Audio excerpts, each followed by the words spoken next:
Hello guys, good morning সবাইকে। আমি পূজা, আমার চ্যানেলে নতুন একটা ভিডিও তোমাদের সবাইকে আরও একবার স্বাগত।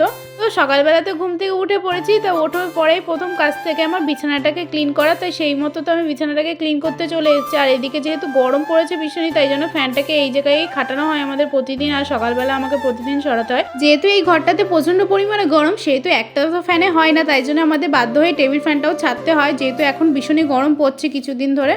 তারপর তো আমি চলে এসেছি রান্নাঘরে সকালে টিফিনটা তৈরি করার জন্য। আজকে সুজি করব, তাই জন্য সুজিটাকে প্রথমে ঢেলে নিয়েছি কড়াইতে, আর কিছুক্ষণ ধরে টেলে নেব। তারপর তার মধ্যে দুধ দিয়ে কিছুক্ষণ ধরে ফুটিয়ে নিয়ে আমার সুজিটা তো রেডি হয়ে গেছে। আর সুজির সঙ্গে তো আমাদের সকালবেলা রুটি করতে হবে, তাই জন্য দেখো এখন আমি আটা মাখছি। অন্যদিন সকালবেলাতে কিছু একটা খেয়ে নিই, নাই লেবুর জল নাই চা, কিন্তু আজকে সেরকমভাবে কিছুই খাওয়া হয়নি, তাই আটা মাখতে বসেছি। তখনই একটু চিড়ে ভাজা ছিল, তাই সেই চিড়ে ভাজাটাই খাচ্ছিলাম আর আটাগুলোকে মাখছিলাম। আর আটা মাখা হয়ে যাওয়ার পরে তো আমি চলে এসেছি ডাইরেক্ট রুটি করার জন্য। এখন আমি রুটিগুলোকে ভালোভাবে ছেঁকে নেবো।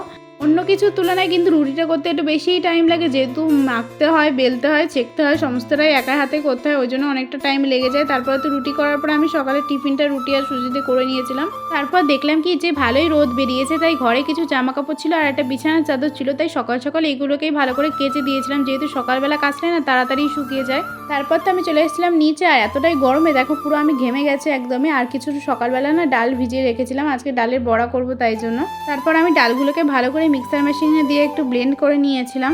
আগে থেকে আমি লঙ্কা আর পেঁয়াজ ভালো করে কুচিয়ে রেখেছিলাম। আমাদের ওই বাড়িতে থাকতে তো প্রায় দিনই মা এই বড়াটা করতো, আর আমার এই বড়াটা খেতেই যেন বেশি ভালো লাগে, বিশেষ করে ভাতের সঙ্গে, গরম ভাতের সঙ্গে তো সেই লাগে। আর আজকে যেহেতু শুক্তো রান্না হবে, তাই সমস্ত সবজিগুলোকে তো প্রথমে কেটে নিয়েছিলাম। আর আমার হাতে শুক্তো খেতে এদের বাড়ির সবাই খুব ভালোবাসে, তাই জন্য শুক্তো হলে বেশিরভাগ টাইমে আমিই রান্না করে থাকি। রান্না করার পর চলে গিয়েছিলাম স্নান টান করে পুজো দিতে, যেহেতু আমাদের গোপালের পুজো দিতে হবে। আর আগের দিন আমি গোপালের জন্য অনেক রকম জামা কিনে নিয়ে এসেছিলাম, তাই ভাবছিলাম আজকে যে ওর মধ্যে থেকে একটা নতুন জামা গোপালকে পরাবো।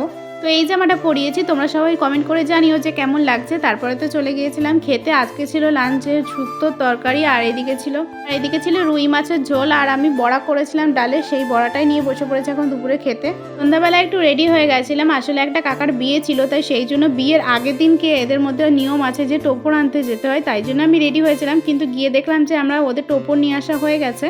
ওখান থেকে গিয়েছিলাম আমরা একটা কুর্তির দোকানে, এখানে গিয়েছিলাম একটা কুর্তি কেনার জন্য। তো এখানে দুরকম কুর্তি দেখিয়েছিল, তার মধ্যে ব্ল্যাকটা বেশি ভালো লাগছিলো, আমার ইয়েলোটাও বেশ ভালো লাগছিলো, কিন্তু ব্ল্যাকের ডিজাইনটা একটু অন্যরকম ছিল, তাই আমি ওই কুর্তিটাই নিয়ে নিলাম। তো আজকে ভিডিও এই পর্যন্ত, ভালো লাগলে অবশ্যই লাইক কমেন্ট শেয়ার করতে ভুলো না, অবশ্যই চ্যানেলটাকে সাবস্ক্রাইব করে দেবো। বাই।